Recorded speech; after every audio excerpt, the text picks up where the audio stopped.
can either believe it or they cannot believe it. I don't give two f***s, but I am telling you right now, that back there is not real.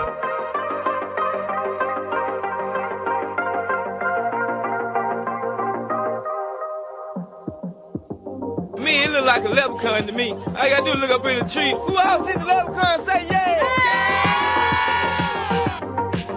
There's a whole fleet of them. Look on the ASA. My gosh. Before, the Tic Tac type UFO was flying at such speed there that it barely was able to stay on their radar. They didn't get a chance to shoot it down yet. It's all shifty lawyer talk. I mean, this is like lawyers have scripted this shit. It's just so shifty how the words they use, the language and all this sort of stuff. It's so calculated, and it's war propaganda. Hey everyone, welcome to The Theorists for another week. How are you, Andy, my man? Hey Tim, I'm doing all right. Still got a bit of a M&M chocolate addiction, trying to work my way through it, trying to switch it to this other type of sugar that's like not sugar, but not like, because fake sugar's bad, but this is like fake sugar, but like healthy fake sugar. So I've got it here in my drink. It's mixed in here. So I've got this sweet drink I'm sipping. I'm trying to get addicted to this because it's healthy. And what about you, Tim? How are you doing? Because apparently you're the drink that you usually have, because you're an alcoholic, it's no longer called Hard Solo. What's it called now? So this will be one of the last hard solos that I drink. So it is being forced to change its name to Hard Rated, and this was the decision of the Alcohol Beverages Advertising Code Scheme. So it's a self-regulating alcohol body, but this is because of the complaint against the name Hard Solo. So the ABAC accepted the complaints that even though it wasn't intended, it could attract to minors, even though they can't buy them. So it was the Teal Independent for North Sydney, Kylea Tink, who raised her objections to it. So it's another win for the Nanny State. Oh, it's such a nanny state bullshit thing. I mean, look, if we had supermarkets that were free where alcohol was right next to soft drink section, maybe there will be some sort of argument for a confusion, so you need to change the name. But this is just stupid. You're not going to have underage kids walking into the alcohol section at Woolworths and accidentally buying. It's just bullshit. There's no alcohol section at Woolworths. They're separate stores. BWS, Liquorland, Dan Murphy's. It's just retarded, and the name should be like Hard Lemonade, or like something that makes sense. Hard squash. Something that makes sense, but it doesn't surprise me. It's just typical stupid shit. Anyway, what's in the news tonight? We've got a lot to cover, Tim. Oh, well, there is a lot to cover because I couldn't do my own Tim's News Explosion tonight, so it's going to be a bit of a theorist explosion tonight. Last night you couldn't do Tim's News Explosion because you were trying to have as much hard solos as possible before they got banned. I think it was Mac Melissa who's in the chat who made that allegation as well. Happy birthday! M&M addiction. Is it Melissa's birthday? Happy birthday! And it was my birthday on the weekend. Did you remember, Andy? Yeah, I remembered on Saturday when I spoke to you, but I didn't say anything on Sunday. I mean, who cares? I'm a prick. No, I said on Saturday, happy birthday, so that got me off the hook.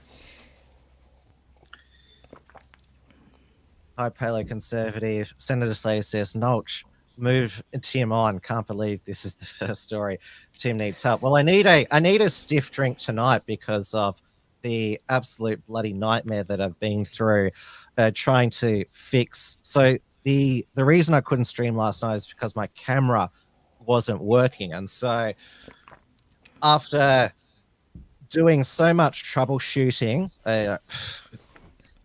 It's been frustrating beyond belief. I dug up my old MacBook, and so that's got an inbuilt camera. So that's what I'm streaming with. Well, just have more and more drinks, because I know it's what you like, and because I'm here, it's okay. I can take over if you start slurring your words. So what's the first thing we're going to cover tonight? Are we going to go into the Argentine president, or are we going to... Yes, Argentina has elected a radical libertarian president, Javier Milei. So he won convincingly the runoff election. Hold on a second. I would pronounce it Javier Milei. Javier Milei. Javier Milei. I'll know how to pronounce it off by heart, given that this is a huge result. I mean, Argentina is in the economic toilet. I mean, it's got an inflation rate of 140%. It's been one of the Latin American socialist basket case for many years, but has long come the man for the moment. And he looks like, by the way, he looks like some sort of 70s rock star or something like that. You can imagine him. He's an economist by trade, and this was when he came out on stage to celebrate.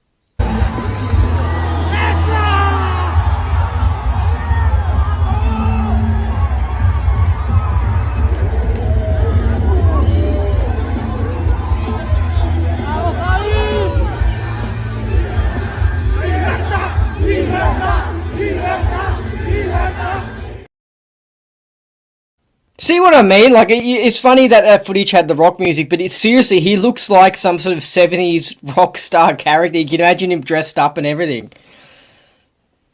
And he's the footage of him, which probably got there's heaps of his footage that went viral before he was elected president. He takes office on December 10. Now there's all of it is going viral, but one of his probably his most eccentric moment was when at a campaign rally he turned on a chainsaw as a metaphor that he was going to slash the size of government.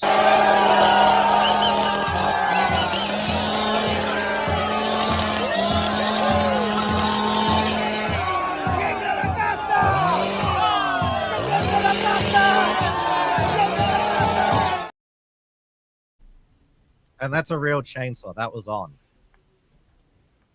That's exciting, man. That's cool. But we have to be careful. Speaking of the theorists, we might as well go into it. He could be a setup, a trick. Because with Trump, they did it with... Difference. Well, this guy could be... He could be legit. Hopefully he's legit. But it could be that they've decided to go with this funky sort of celebrity-looking thing because they did it with Trump and the Ukrainian president because he was on TV as a comedian. So picking people who are really unusual and that say politically incorrect stuff and that push the boundaries and have messy hair, and it's like, oh, cool. And I got tricked by... I barely looked into it back but when Boris got elected, I was like, oh, Boris is like Trump because he had the messy hair, and I thought, I just got drawn into it, and I thought, oh, he might be good. But then Boris Johnson, as he went on, his hair got neater and neater, and he just was totally just like the mainstream. And so, like, their job, the intelligence agencies who rigged the elections, their job is to trick us and to get us to support certain guys, and the politicians are actors and are putting things on. So this guy could be a complete stunt, and he could really do nothing. So we have to keep that in mind. No, he's. I disagree. He's not like a Trump or a Boris Johnson. Have a few tax cuts here and there. I mean, Javier Milei, he has identified as an anarcho-capitalist. He has a cosplay outfit, Captain Ankap. So yeah, but we'll see. We have to wait and see. We have to see. It could just be an act. The central bank of Argentina. Yeah, and he wants to replace it with the American dollar. He wants competing currencies.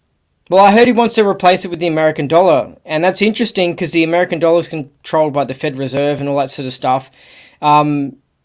It just, I don't know. I just think that he wants be to careful. Slash at least in half the amount of government departments. This is another viral clip. Turismo y deporte, afuera. Ministerio de Cultura, afuera. Ministerio de Ambiente y Desarrollo Sostenible, afuera. Ministerio de las Mujeres y Género y Diversidad, afuera. Ministerio de Obras Públicas, afuera. Aunque te resistas. Ministerio de Ciencia y Tecnología e Innovación, afuera. Ministerio de Trabajo, Empleo y Seguridad Social, afuera. Ministerio de Educación, Adoctrinamiento, afuera. Ministerio de Transporte, afuera. Ministerio de Salud, afuera. Ministerio de Desarrollo Social, afuera. Se acabó el curro de la política. ¡Viva la libertad, carajo!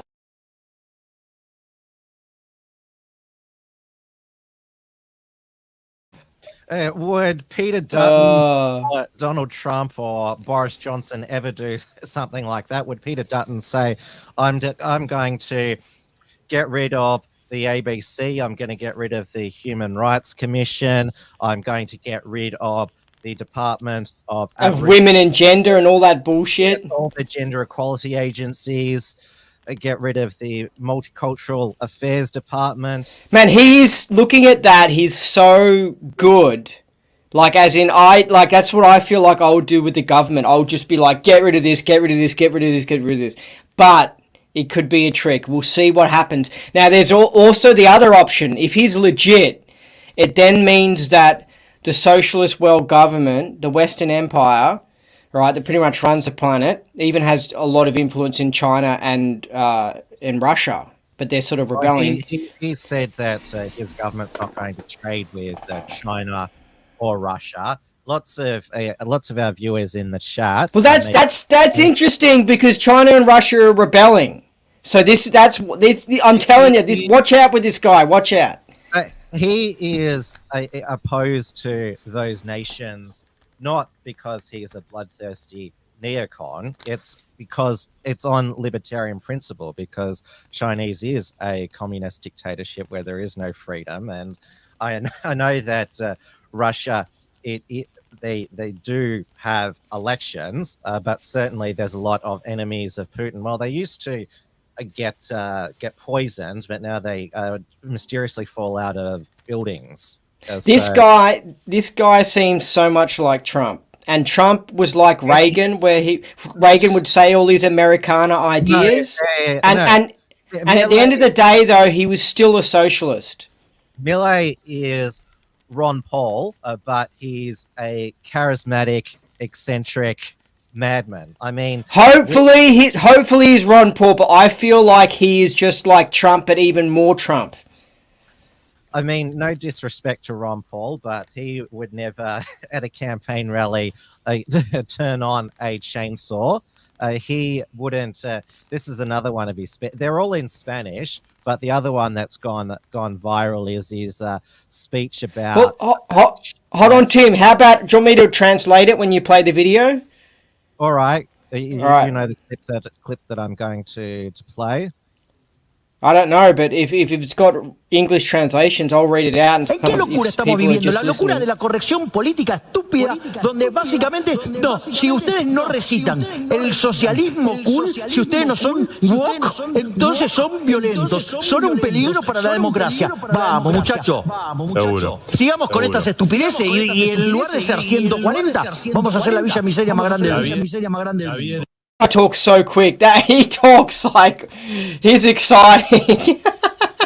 That was crazy, but yeah. I know that we're used to being disappointed.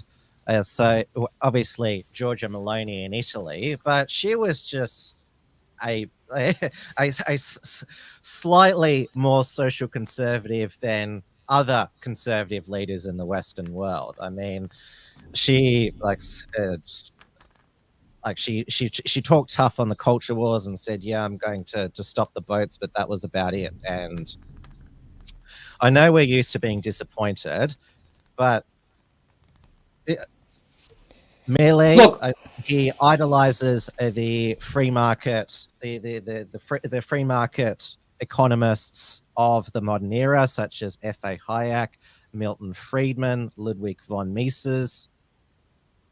well, I think it was like Reagan, and then Trump did more of a version of Reagan, but at the end of the day, he still didn't get rid of the socialism. Reagan didn't get rid of the socialism. Boris didn't. This Italian chick did it.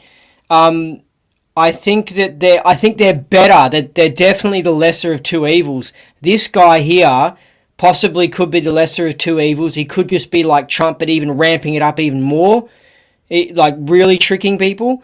But he could be legit, and if he is legit, that's great. But there's another problem. If he's legit, that means that then there'll be a war with Argentina. Like the socialist world government will literally do something effed up to the country, because he's being like a Saddam Hussein, a Hitler, a Putin, some sort of legitimate rebellion to the system, and they don't like people rebelling.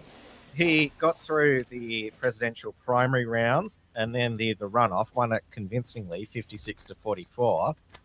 He's the man for the moment. I mean, he's offering a different way. He's offering solutions which have never been tried before, and he's eccentric. I noticed a lot of leftards and conservatives on Twitter saying, "Oh, this will prove now his policies that libertarianism can't work." Oh, this is like, well, I can't wait. Except whenever libertarianism, free market policies have been tried, it's lifted people out of poverty, led to prosperity. The Austrian School of Economics, which he's an adherent to, Milei, that the philosophy of it, and it was basically the theory perfected by Ludwig von Mises in Human Action, is economics is deduced from, as the title suggests, human action. You deduce economic theory, the laws of economics, from that. Yeah, well, anyway, hopefully he's legit. But, you know, it's just, even if he's legit, the problem is that they will fuck him up. The socialist world government will screw him up because he's legitimately rebelling against them. So I don't know. It's a tricky situation we're in. They believe in depopulation, and socialism needs to be in there to depopulate us, and they don't like people rebelling. But anyway, let's move on to the next topic, unless you want to play the news report. Well, I will say that I saw Elijah Schaffer his rant against Milei last night. I saw Paul Joseph Watson's video today. He is a hardcore libertarian. He is pro-life because he's against aggression, but he's also for the more controversial policies of radical libertarianism, which is legalized prostitution, drugs, and even selling your organs. Are you playing a video now or no? No, I'm just... Oh, okay, cool. Well, I want to say something because I've become aware of something recently. And basically, it's in politics. Politicians can say, hey, yes, I'll stand up for that cause. I really care about it. And I'll go into Parliament and I'll fight for that cause. But it's a trick. The enemy, some other group is paying them to trick us all into thinking that that person's going to stand up for that cause. Meanwhile, that person actually does a shit job of standing up for that cause, and all the people who care about that cause communicate to that politician and give that politician funds. So that politician is spying by getting information, right, about who's planning on doing what, and then they also get funds, and then they communicate with the intelligence agencies, and they say, oh, Joe Blow is totally for this cause, this is what you have to do, blah, blah, blah. So it's basically a trick. So they do some things to help that cause, but only a little bit, but they're actually really sabotaging it. And that's who I believe Nick Xenophon actually does with certain causes. I believe he was a protectionist, though. I'm not sure what you're getting at here. I'm saying saying that he isn't. I'm saying a lot of politicians use this tactic, but I'm saying with Nick Xenophon, I actually reckon that he is a bit of a dude that tricks people and takes on certain causes and doesn't really lead to success. Now, this guy, this Argentinian new president, could basically be doing exactly that. Anyway, go on. He's been a free market Austrian economist all his life, and another thing. Yeah, but he could be pretending. Tim, don't get sucked into it. He could be pretending. So not allowed to. You always have to be cynical. I mean, this guy is different, and I know another thing that's been used against him is that he's appeared at the World Economic Forum, and he's got a page on there, but they give you a page if you've been there once. When I interviewed Professor Gigi Foster who's an economics professor at the University of New South Wales, she's appeared at the World Economic Forum and she's got a profile there. But that doesn't mean that she's a globalist because she went once. I mean, she doesn't think the World Economic Forum has that much power. She just believes that Klaus Schwab's a glorified conference organizer. She was the leading voice against the lockdowns and all of the shutdowns during COVID. Outspoken. Okay, but just be aware of this tactic in politics, that there is this thing where certain politicians. I do know that there is the conservative establishment who they've jumped on the bandwagon and say, oh, he's anti-woke, anti-political correctness. Well, he's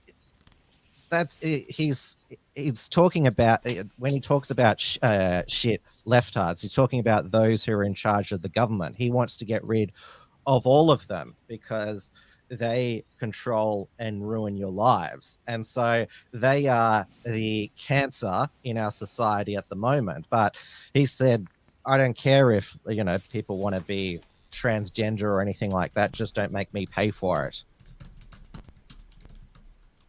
And Senator Slayer up there correctly said that he ran for president because his dead dog told him to. That's correct. Really? Yeah. That's so wow. That's just interesting. Anyway, yeah, we'll see what happens. But I've just got to that point where I found out so many things. Like Xenophon, for example, called out Scientology, and then said he wanted to get rid of the tax exemption. He was nothing like. You're making the mistake of thinking that all politicians who are classified as anti-establishment are all the same. They're not. I mean, Milei is completely different from Trump and Xenophon there. Completely different. No, I'm saying that it's the tactic that they use. It's like a lawyer. If you go to a lawyer to get help, that lawyer can not work for you. He can work for the other side. You have to understand this tactic. And politicians are lawyers and they do the same thing. And real estate agents do a similar thing as well. That they can possibly work for the other side and actually screw you over. Even though you're paying them, the other side can pay them more and then they can trick you. So I think you're wrong, Andy. I mean, you think that sort of you're not distinguishing between political philosophies when you're just lumping all of these politicians together. Don't worry about all these politicians. I'm just saying that there's a tactic when it comes to real estate agents, lawyers, and politicians where they can actually work for the other side and be tricking the side that they're talking to all the time, and you see them on TV like, oh, they're so passionate against abortion and all this stuff, yet they could just be completely con jobs. So I understand that. Anyway, let's move on to the next topic. Career politicians, they're the ones that you need not trust, and those who've been on the gravy train, who are part of the think tank, lobbyist, activist circuit for their entire lives. They're the ones you need to be suspicious of. Milana Creams made a comment about Goth Whitlam. Very interesting. Yes, Goth Whitlam got kicked out because he was challenging the CIA. But here's the problem. His left-wing socialist policies led the economy into the toilet. That's what it was. Yeah, and that as well. Now That was the main thing. No, but the CIA, he really pushed it with the CIA. He was openly going after the CIA. Now here's the problem though. He, after that, worked for the United Nations and he was a leftist and pushing globalist shit. So he was totally part of the system. He was totally in the system, okay? And he got an Australian Order of Australia medal and all this stuff.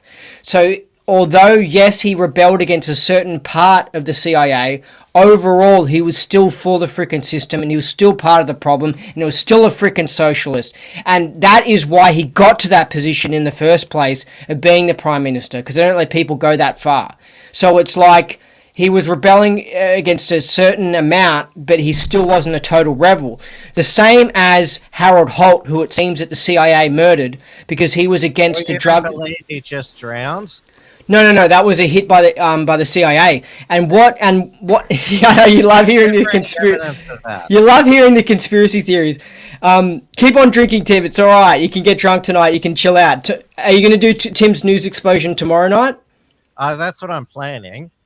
We'll probably have to because we won't be able to cover enough of the stuff tonight because we should finish this. You like to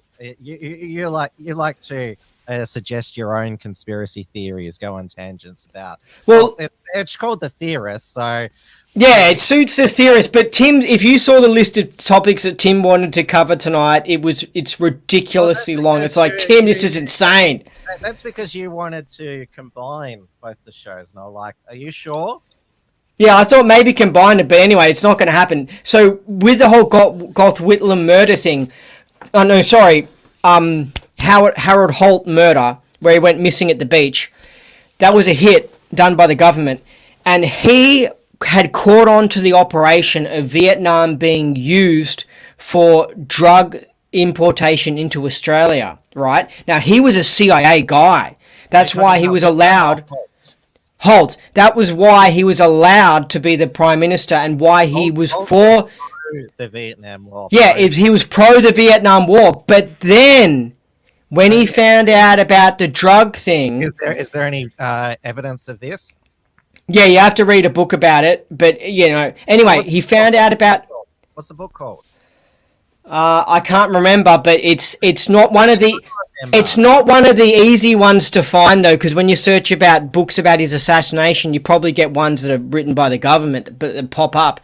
But it is there and it's available. You can get it. It's just a bit harder to find, right? And Melissa can't live without Tim's news explosion. Don't worry, it's going to be on tomorrow night. Oh, that's great to hear, Melissa. Yeah. And so when he found out about that, he rebelled against it and he tried to block a bank being set up, I think called the Guggenheim Bank or something, so that then this Australia couldn't be used for laundering money. And he was for, I guess, the Vietnam, but not the drug part of Vietnam, which the CIA was secretly using the whole of Vietnam for drug work.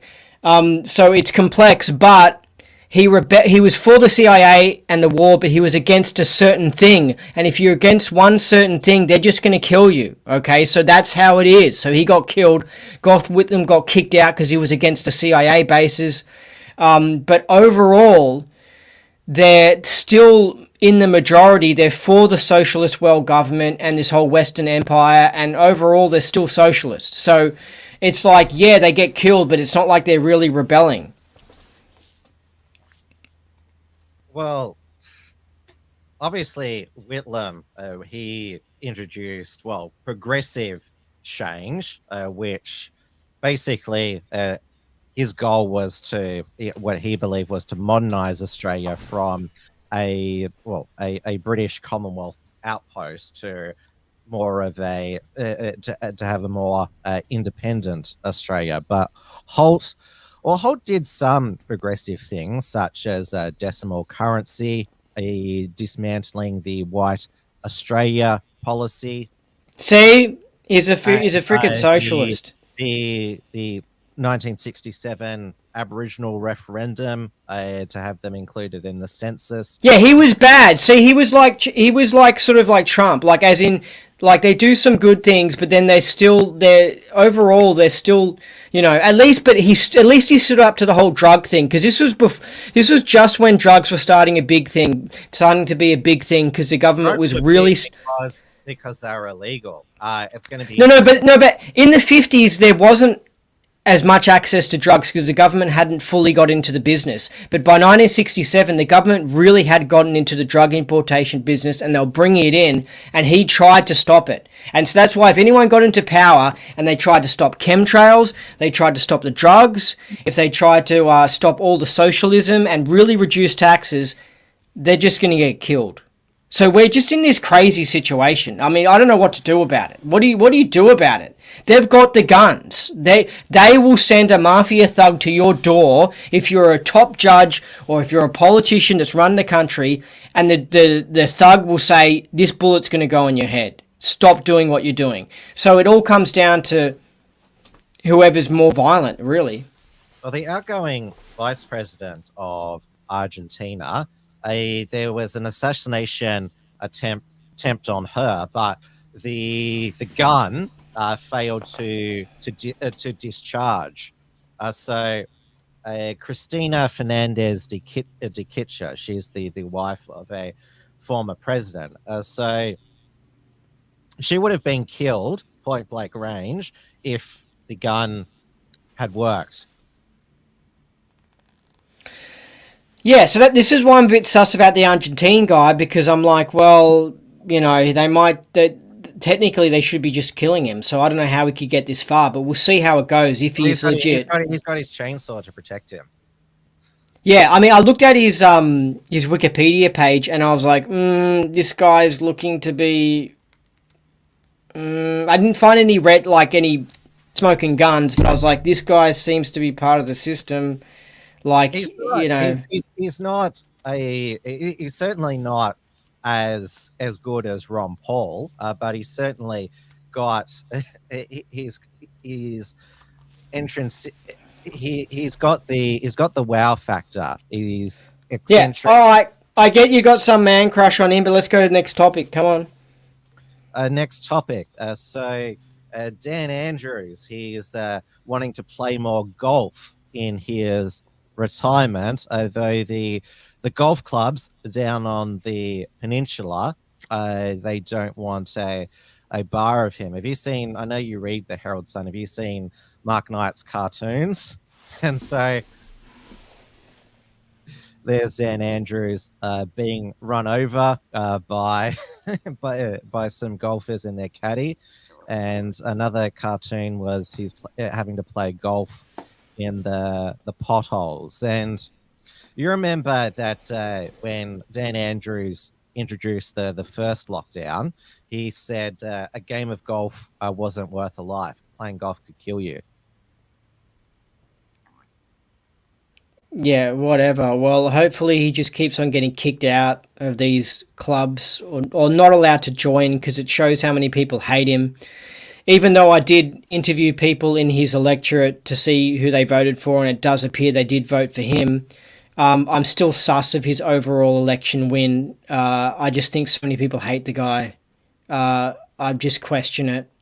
But anyway, he hasn't applied for membership. It's another one of his business friends. I'm surprised that he has so many business friends, given that the economic vandalism he did to this state. So property baron and confident Max Beck, he put out the feelers. We know that his other mate, Lindsay Fox, lives down at Portsea. Yeah, but his golf friends are trying to get him into the clubs or whatever. Yeah? That's what's happening. Whose girlfriend? His golf friend. So he's someone who's already, I think, a member of the club is then trying to help him get in. Anyway, I'm surprised he's back in Victoria. I thought he was taking some new job in New York. But so did I. And he doesn't have his security detail anymore. I mean, maybe the reason they don't want him to join their club is because they couldn't restrain themselves from like clubbing him with their golf clubs just in a rage.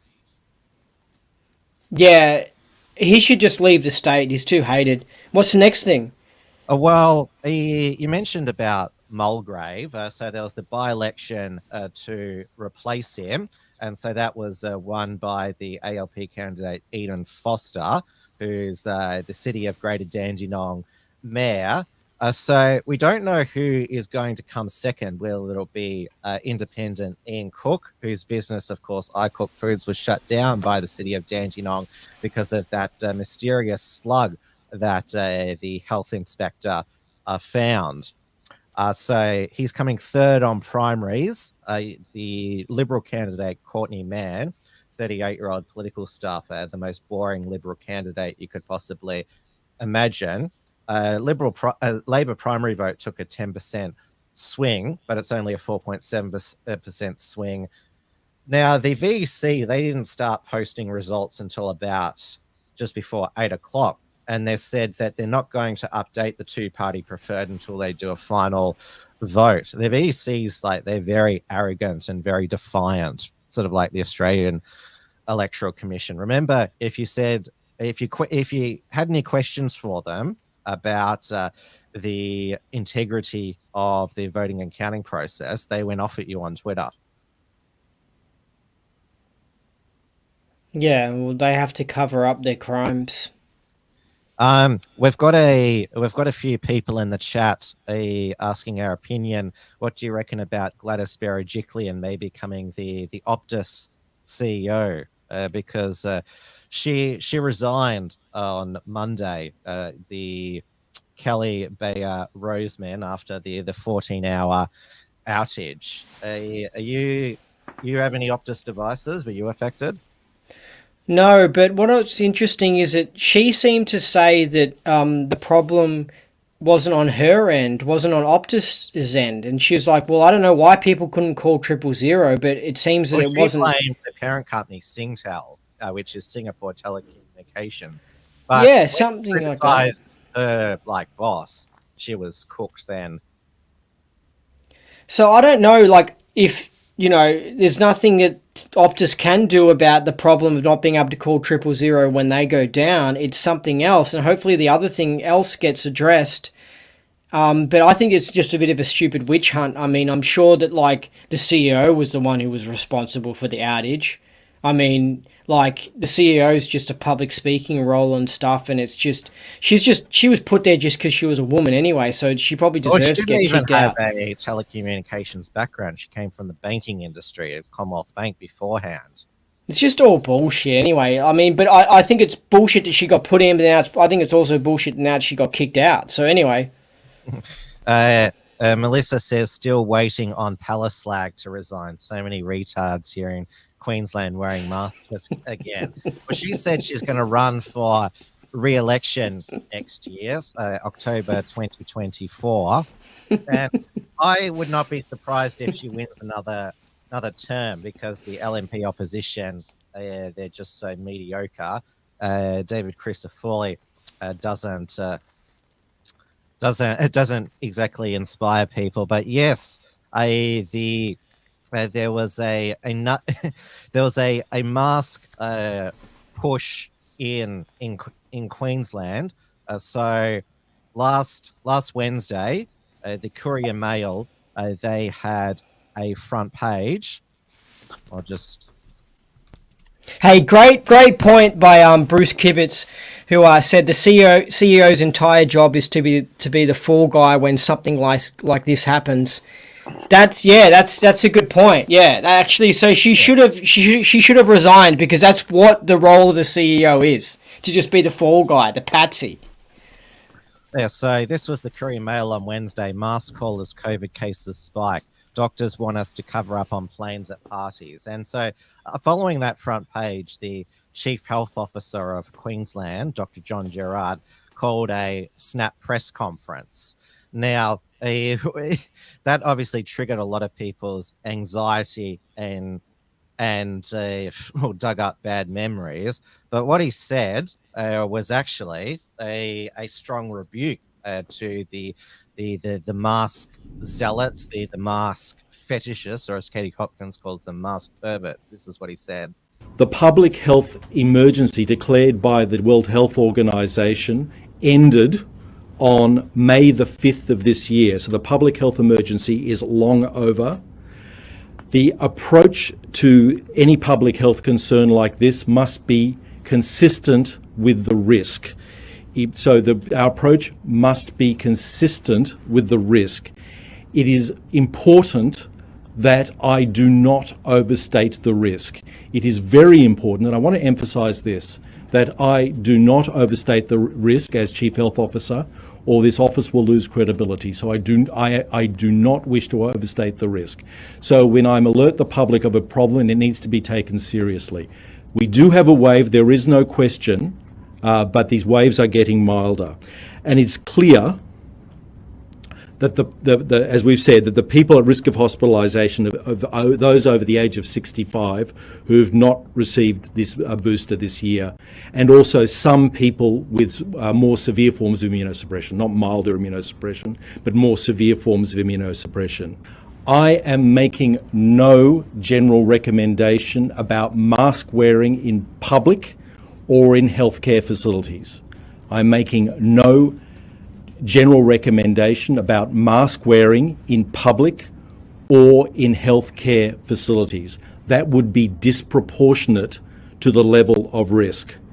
Health facilities themselves will determine the need for masking, and it will vary from health facility to health facility.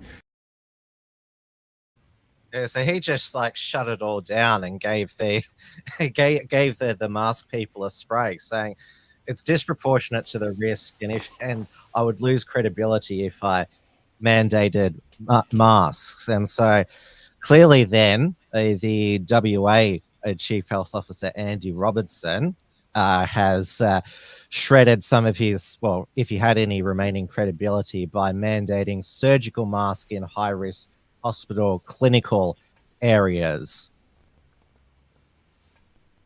And the Cochrane review found no evidence that masks worked to contain respiratory viruses. Yeah, well, do you know how, in September, we started, Alex Jones started saying, and we mentioned on this show, that COVID's sort of coming back. And it seems like it sort of has come back in this period of springtime, a bit more rules or something like that. But it hasn't become the big bad thing that we thought it would be, which is great. I'm really happy about that. As the Queensland CHO said, John Gerrard, who's an actually infectious diseases expert, knows that COVID is just becoming like the flu. He said they're becoming less severe now. But our mainstream media, they still pump out the COVID fear porn, and there's plenty of experts for them to interview who say that we all need to be very concerned. This was 7 and 9 News in Melbourne. I shared this to my Telegram channel last night. Fresh COVID outbreaks are affecting more than 100 aged care facilities across the state. They've prompted health experts to again highlight the simple steps people can take to lower the risk. Here's our medical reporter, Emily Rice. Melbourne-based infectious diseases professor Brendan Crabb caught his first bout of COVID almost a fortnight ago. While feeling better, the Burnett Institute director is still testing positive. Look at my rat just from yesterday. That's a strong rat. That's day 12. The latest Department of Health surveillance report shows there was a daily average of 317 COVID hospitalisations this week, which is high compared to recent months, but remains below the most recent peak in May-June. We do have to face it, and the good news is we can do things about it. If you're sick, don't go into work. If you're sick, don't go to school. So there's some of those really practical things that we should be always doing. There are outbreaks in 106 Victorian aged care facilities right now, the highest number nationally. This is outrageous, and it's really unforgivable. We know how to better protect our elderly in the aged care setting. Andrew Hewitt of the Victorian Allied Health Professionals Association says there are ways to keep our loved ones in nursing homes safe. Ventilation, masks, testing, isolation of staff when they're positive, and providing them with paid leave so they can stay away from the facility when they are infectious. No one is suggesting harsh new measures to stem the current wave. But as we head into the social season, doing a pre-party rapid antigen test is recommended. It's completely reasonable to say to people, can you please test before you come? While Melbourne's weather is notoriously fickle, it is fun to socialise outside. And remember, ventilation is kryptonite to COVID. The lesson is you need to breathe clean air. Emily Rice, 9 News. Western Australia is mandating face coverings in hospitals amid the looming threat of a new COVID variant. But our Premier says Victoria has no plans to follow WA's lead. Western Australia is reintroducing masks in hospitals, the first mandate since the state of emergency ended. We know across Australia that the incidence of illness is going up and high-risk settings need appropriate care.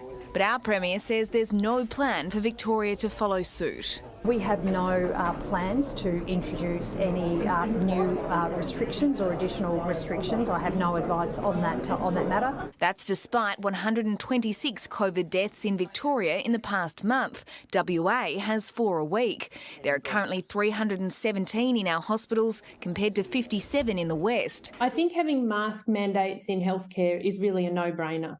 I think it's basic infection control. 14 critically ill patients are in ICU in Victoria, and vulnerable settings are becoming overwhelmed again too. 106 Victorian aged care facilities are in the midst of outbreaks. Australians are eligible for a booster shot if it's been 6 months since their last vaccination, but the number of people choosing to keep rolling up their sleeves is dwindling. Only 1 in 20 adults under 65 has had one in the last 6 months. In nursing homes, it's dropping too. Less than half are up to date. We need to make sure aged care residents have received the latest vaccines. We need to make sure that workers in aged care are wearing masks to protect patients. Christy Cooper, 7 News. So you saw in the first 9 News report, Brendan Crabb, or Crap I call him, he's a director at the Burnett Institute, and you also saw in 7 News Bronwyn King, also from the Burnett Institute. They provided lots of doom modelling about COVID waves, which they admitted was about trying to get more restrictions influence government policy for more restrictions, because their modelling never panned out. I think we've lost you there for a moment, Andy. Your microphone's out there. I mean, what are you doing, Andy? You've just frozen on the screen there. I mean, you know, I troubleshooted all day to make sure that I could get the stream up for night, and you can't even turn on your microphone. I mean, seriously, what the hell? Look how Andy doesn't take any of this seriously, and he can't even turn on his bloody microphone. You know, just swans in here 5 minutes to go, and then, you know, thinks everything to work, and he just reads the notes like 5 minutes before.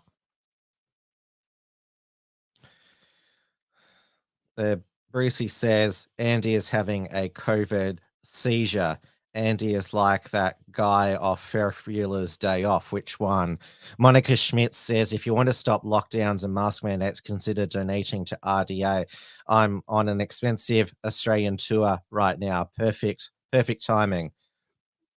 We've also got up here, Dia Beltran, who says, I'm all for masks. I did a video about how you can make them fashionable. And Dia also asks up here, why haven't me and Andy ever tried it? Dia also says that she's returning next year with a new season of my show with Lauren, even though Lauren won't be on there because I made comments about her husband. Yeah, I don't know much about that, but that sounds like that's an interesting story. That's yeah. What did she do? What comments did she say?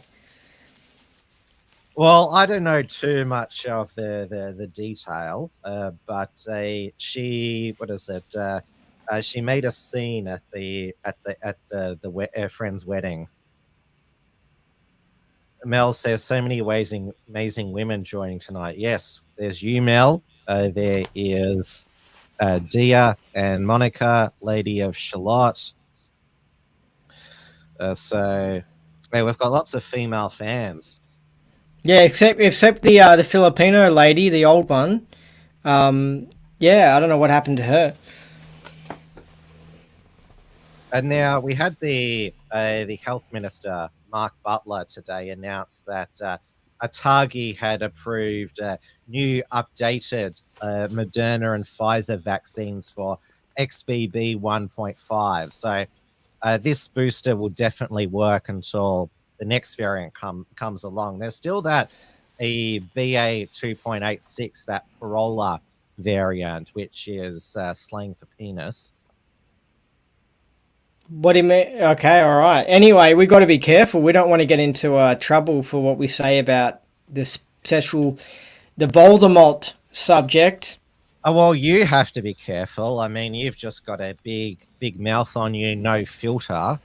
It's all your fault. Every time we get a strike or a community guidelines warning, it's all your fault. Yeah. So Dia says, it wasn't a scene at the wedding, Tim. I simply had an incident. It had nothing to do with me watching the ceremony and realizing I'm in my late 30s, childless and husbandless. Nothing to do with that. Oh, well. Okay, well, what did she do at the wedding, though? What happened? Come on, say. Well, we'll let Dia. What happened then, Dia, at the wedding then? Another female has joined us, Dawn Browning. So apparently we're on 88 YouTube subs. Nice. And what's the next topic we're going to cover? So we've still got the Israel-Palestine conflict spilling locally into Melbourne, and also, well, the other major protests are in Sydney. So on Thursday, there's this school strike for Palestine. So they had the climate strike last Friday, and there was also that ex-diplomat who was on Gregory Andrews, who was hunger strikes for climate action for 2 weeks, got taken away in an ambulance. But this week the school strike is for Palestine, and it's interesting that they criticize them for they're criticizing this Palestine thing. They're like, don't skip school on Thursday, don't go to the protest. But then when it comes to climate change, they're like, yeah, go to the climate change protest. It's always been criticized, the school climate strike. Oh no, I don't know. I didn't see as much calling out of the climate protest. Has pioneered that. What is that? It's Friday for Futures. Though she's gotten into the Palestine Gaza issue, and now you remember a couple of weeks ago there was the Caulfield, the Caulfield protest when the pro-Palestine people turned up to a park in Caulfield, and I know you posted this on your channel, that unfortunate mural outside of Carswell Street in Balaclava by artist. His name was, let me get this right, Michael Porter. This was the 7 News report featuring who else but De Vere. Port Phillip Council is under fire in a fierce storm over a ratepayer-funded mural. Melbourne's Jewish community claims the work is anti-Semitic, likening it to the way they were depicted by Nazis, and they want it removed. The brief was to inject vibrancy and life into Balaclava, but this mural has had the opposite effect. I feel like I was punched in the stomach. To portray the Jewish community in such a stereotypical anti-Semitic way is a slap in the face. I was horrified to see it. It's certainly a very triggering mural, and it's a poor judgment call by the City of Port Phillip. The artwork is part of a project called People of Balaclava, and according to a now deleted post, is a depiction of many of the characters of Carlisle Street. if that reflects the people of Balaclava, be it a very significant Jewish community, then I'm sorry, but it's not the people that I know and love. I was thinking about Holocaust survivors who shop here and who would remember the Nazi propaganda that depicted Jews with large hook noses and distorted features, the pain and the grief that they would feel. David Southwick says his office has been inundated with complaints overnight. At the very least, no one's going to come and have a look at that dark mural and expect that that's a welcoming area. And traders say, regardless of how it's perceived, they just don't like it as art. It's hideous. It's just hideous. I don't care who did it, but it's dark and ugly. And probably I'd like something a little bit more brighter, shall we say, a little bit more light to the street rather than something that's extremely dark. The Jewish community has called for the mural to be removed and for an apology. I hope that the council realizes that they messed up big time, that they've insulted, they've hurt the Jewish community, and it has a lot of answers to give us. The council has heard those complaints loud and clear. The painters have been moved in as we go to air tonight, and they are covering up that mural. Port Phillip Council says the art has deeply upset and divided the community, and for that they apologise. Now, the painters still have a few days' work, but Port Phillip Council says it should be covered up by the end of the weekend. Mitch. Chanel Vella in Balaclava, thank you. I hate this whole offence culture. It's just so disgusting and it's so annoying. He said it felt like he'd been punched in the stomach and slapped in the face. Remember when the NSN did their Nazi salute on the train? He said it felt like his heart had been ripped out. How many times has Javier Abramovich said he's been metaphorically attacked in media interviews? I mean, he's always saying that it feels like I've been I've had a metaphorical assault. Which is if I was dictator, I would ban being offended by things. I would say it's illegal. You just can't get offended by things. I'll get rid of that right. I would say it doesn't exist anymore. But a society's laws should not be based around what you're offended by, which Javier, he's the one that's championed the Nazi gestures and symbols ban because of their offence. And today in New South Wales, the Attorney General announced that he was strengthening hate speech laws against recklessly or directly inciting violence against people on the basis of race, religion, sexual orientation, gender identity, and HIV status. Yeah, and should we finish off the show with a little talk about the war? Yes. Something else? We spoke last week about the Daily Wire internal conflict between Candace Owens and Ben Shapiro. Now, and what happened with it? So they had this Twitter exchange. Candace Owens quoted this Bible verse and said Jesus is king, and then Ben Shapiro said, Candace, if you feel that taking money from the Daily Wire somehow comes between you and your God, by all means quit. And then she said, you've been acting unprofessional and emotionally unhinged for weeks now. I will not tolerate it. Though Candace Owens, she earns the money that the salary that she gets from the Daily Wire. I mean, she gets the views.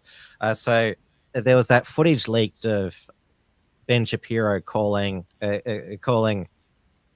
Candace Owens disgraceful. So, and Candace Owens went on Tucker later this week, and she made the point with Tucker that the Jewish donors to the university, they're only now withdrawing their money when the universities are spouting and the students are spouting anti-Israeli views. They were fine when they were spouting anti-white, critical race theory, intersectionality. They're all okay with that, but when it's they were more than willing to fund that, but all of a sudden now they draw the line. Yeah, I mean, they're just pushing propaganda. It's they've got a certain job. What is it, daily? Yeah, anyway.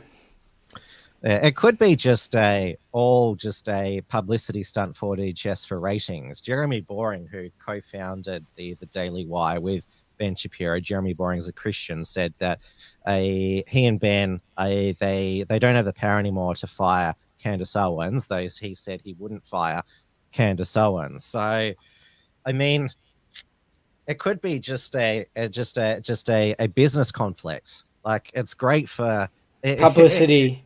And also, not firing Candace shows that, look, we tolerate all viewpoints at the Daily Wire, even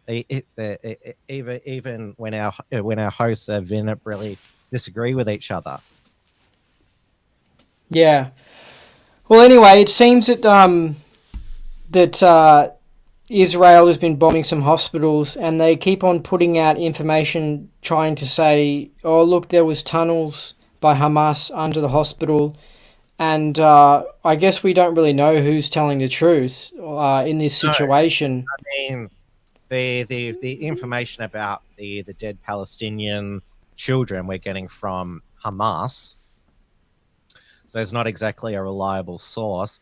Also, what did you think of because The Guardian republished Osama bin Laden's alleged letter to America.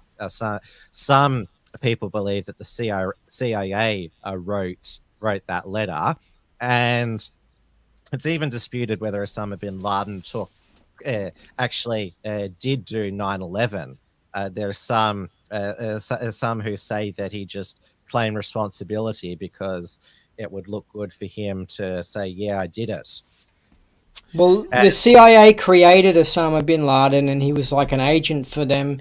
And at some point he died or something, and then they were rolling out this fake Osama bin Laden that was like this boogeyman type character that they kept on chasing as a justification to do things. It was all bullshit. It was all fake. Well, it was the US government said that he definitely did die when they raided a compound in Pakistan. Yeah, they probably shot the actor that was pretending to be Osama bin Laden or something like that. So when did you believe that? I know that documentary about 9/11, Loose Change, speculated that Osama had already been dead for years. Yeah, probably something like that. I mean, the CIA are experts in creating and running their own enemy. And so sometimes, yeah, it's just a completely fake enemy. And other times it's an enemy that they're controlling, so it's not much of an enemy, and they know when the attacks are coming. And so it's like they're the experts of the false flag attack. You attack yourself, and then you can do all these things. Anyway, but you quickly skipped over that Israel has been bombing lots of hospitals, Tim. Because I didn't dispute that that's what's been going on.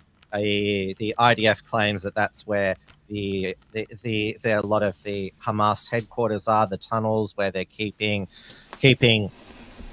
weapons and well, babies have been dying and stuff.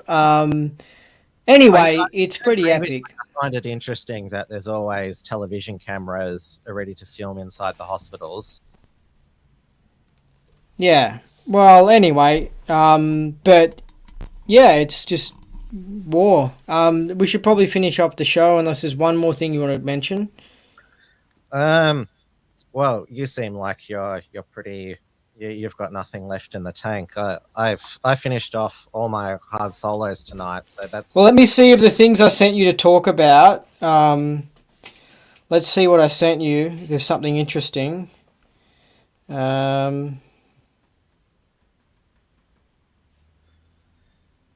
Yes, this is how organized you are. Is there anything?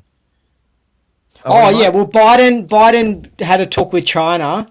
The Chinese president visited California, I think, and they spoke. And then straight after that, apparently a Chinese ship or something sent out radar beams and it hurt Australian soldiers. Yes, and Australian what are they called? Navy guys in Yes, water. It's somewhere nowhere near Australia, of course. We're of course right on China's exclusive economic. Yeah, but we're all the way over there provoking China like there's no tomorrow, trying to start a war. And then it's like like injure our our divers. Okay, well, I think China says that didn't happen, that it's fake news. So it's anti-China, it's possibly anti-Chinese propaganda, and it's to counteract the good Chinese propaganda that came out with Biden meeting with the Chinese president, because that was no wonder you watch SBS News, because you take every side against the West. You think China and Russia are part of the badass rebels. SBS News puts out anti-China propaganda, so I'm pro-China, so I'm not getting influenced by that propaganda. But look, they don't like the idea of two presidents meeting and talking and shaking hands, because then it looks like they're nice. So they had to quickly punch out some anti-Chinese propaganda, the people who want to start a war in our empire, and they're like, oh, look, these Chinese ship, they zapped our guys, blah, blah, blah, blah, blah, and it's just all retarded bullshit. So why did, it happened last Tuesday, why did Albanese cover it up for 4 days, only release it on the Saturday? He has refused to confirm whether he raised it with Xi Jinping at APEC. I don't know. I mean, I don't even know if he's in on it. But all I know is that the warmongers make a lot of money and profits from war, and they don't like it when. So you believe it never happened? Never happened.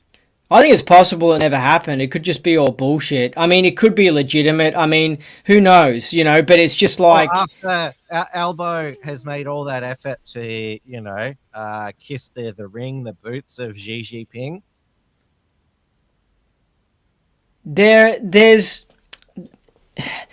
We're not all in agreement in this huge empire that we're a part of, and there are certain parts that keep on trying to do stuff to make a war happen because they make money from it.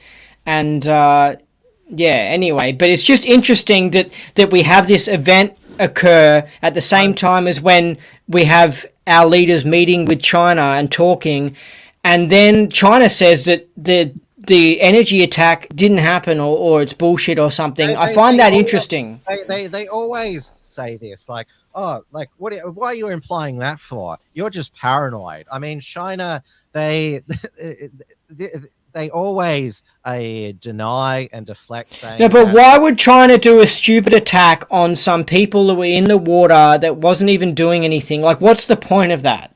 Well, to mark their territory. I mean, they don't like. They don't like the Japanese either. I don't know. I just think that it seems like it makes them look bad to harm our soldiers, and it's just Anyway. Yeah, your take is probably the most ridiculous that I've heard. What? Your takes tonight have been so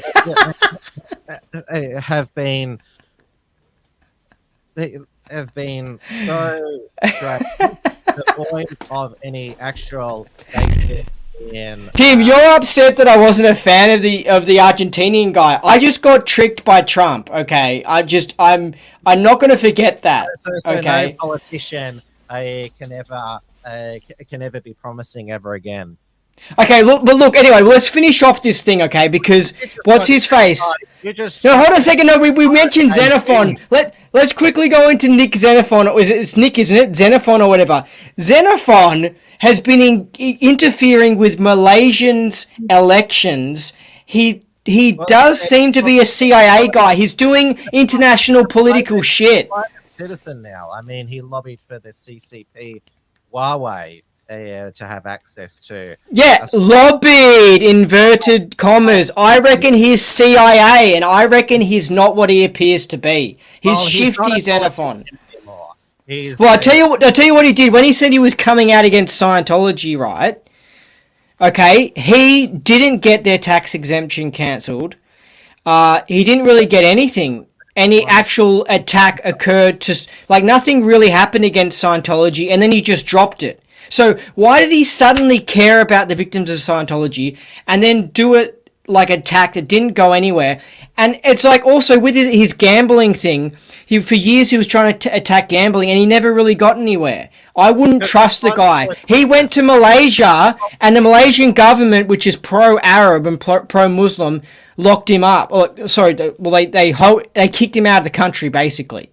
Okay, because he was interfering in their election, and he was supporting the World Bank politician in their election, the gay homosexual World Bank, which means homosexual means he's probably blackmailed like a CIA guy, World Bank candidate against the Muslim guy. So basically we got the West versus the Muslim empire, and anyway, Nick Xenophon was supporting the Western guy. I looked into it. It's very interesting. So anyway, Nick Xenophon's not what you think he is.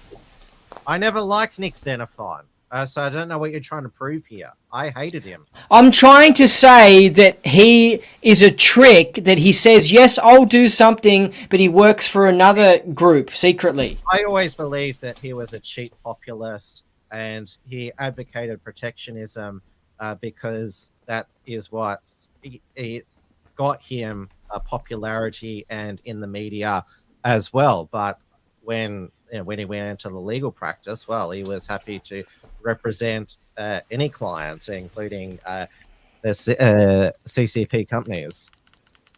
Yeah, but I don't think he's really representing CCP. Do you see what I mean? He is a trick. He's CIA. Well, I don't know what you're trying to convince me of. I said I never liked him. I thought he was an opportunist, a populist, protectionist. So I don't know what you're trying to prove with me. I'm trying to say he's a trick, the same as the Argentinian guy could be a trick, and Trump was a trick, and Boris was a trick. Do you get it, Tim? No, because Milei and Xenophon have completely different political views. Completely. No, I'm not. I'm just saying that they're not. They're not. They're not. Tim, they say that they appear to be completely different. They appear to be completely different, but at the end of the day, they support the same thing. Like the media claiming that Milei is the same as Trump and Bolsonaro, which he's not. Look, they appear to be completely different, but at the end of the day, they all work for the same masters. Do you see what I mean? Do you see what I mean, Tim? Proof of Milei working for anyone other than he could be. Just watch out. He could be a trick. Well, yes. Let's see. I mean, obviously, the hard part begins now. He's got to fix Argentina. There'll be lots of people trying to sabotage him, trying to scuttle his policies. Though Austrian economic policies, they can fix a nation in a couple of years. I mean, what Austrians advocate when inflation is too out of control is a full economic reset, a great reset, pardon the pun, and then the economy can grow properly. So, actually grow more being produced. Yeah, well, I hope that he's legit, and I hope that then the world government and the World Bank doesn't sabotage him and destroy him. It sounds like you just want everyone to be proven to be a puppet so you can be the smarmy conspiracy king of the world. Look, I don't want it to be right, but a part of me does want it. A part of me does want to be. No, a part of me does want to be right because then I'll be like, wow, I spotted that guy straight up. I never bought into him straight up, and I'll be proud of that because I got tricked by Trump, and after that you just like, and I got tricked by Boris, and you just whoa. After that, you just like wow. By either of them, I mean, they were never going to change that much. They were just disruptors to their political class. Yeah, they were just all talk and no action, and it's like, anyway, Trump's totally CIA. Anyway, let's finish off the show. All right, it's been a pleasure as always, Andy. I'm glad that I could finally bring my viewers a show. Hopefully, I'll see you all tomorrow night. All right, see ya. Subscribe to Andy Nolch's Telegram, Andy Nolch's BitChute, Andy Nolch's Odyssey. Subscribe to the Theorist channels, give a thumbs up, like, comment below. Same things for the Wilmsfronts, and subscribe to the Unshackled Media, unshackled.net. Good night, everybody. Can either believe it or they cannot believe it. I don't give two